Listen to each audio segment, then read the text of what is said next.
Assalamualaikum warahmatullahi wabarakatuh. Di video kali ini saya akan membahas tentang about router OS dan router board.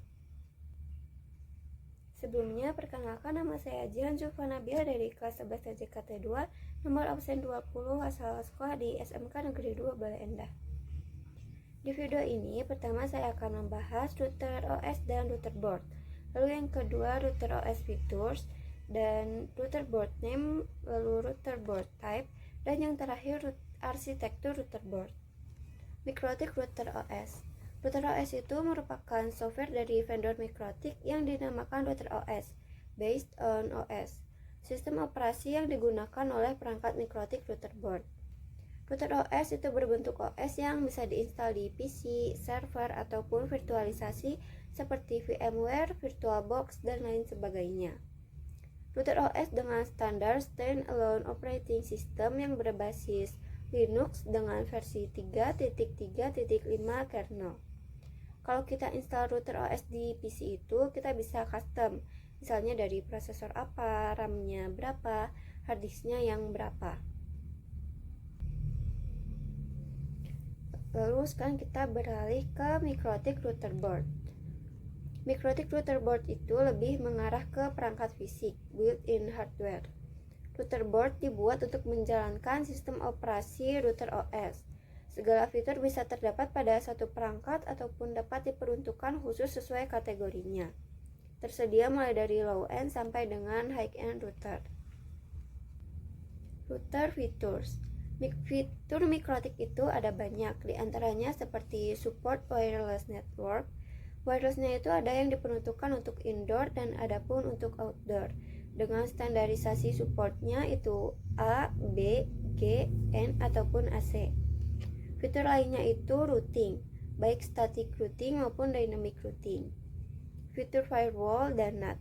Firewall itu sebagai proteksi agar Mikrotik kita aman, dan untuk NAT itu agar klien yang memiliki IP private bisa mengakses IP public.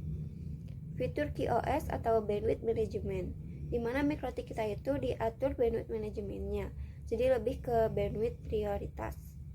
Fitur point-to-point tunneling, biasa kita dengar dengan VPN.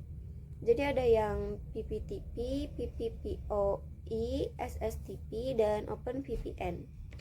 Fitur user management, misalnya ada yang DHCP, biar bisa dapat IP address otomatis. Lalu proxy, hotspot, dan ada juga radius dan lain-lain. Dan terakhir sebagai tools.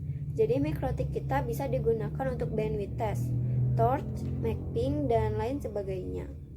Perlu diketahui, Mikrotik itu router yang menghubungkan jaringan tertentu dengan jaringan lain, dan adanya fitur-fitur yang lain juga di satu perangkat yang sama ataupun terpisah.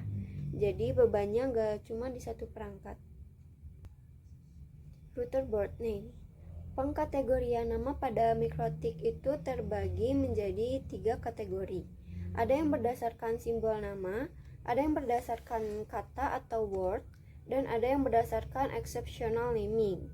Nama disederhanakan dan disesuaikan dengan tahun pengembangan, dan biasanya Ethernet-nya lebih dari 9 port. Jadi kalau ada perangkat router board yang memiliki port lebih dari 9, itu biasanya dikategorikan dengan exceptional naming. Contohnya seperti RB600, 800, 1000, dan yang lainnya.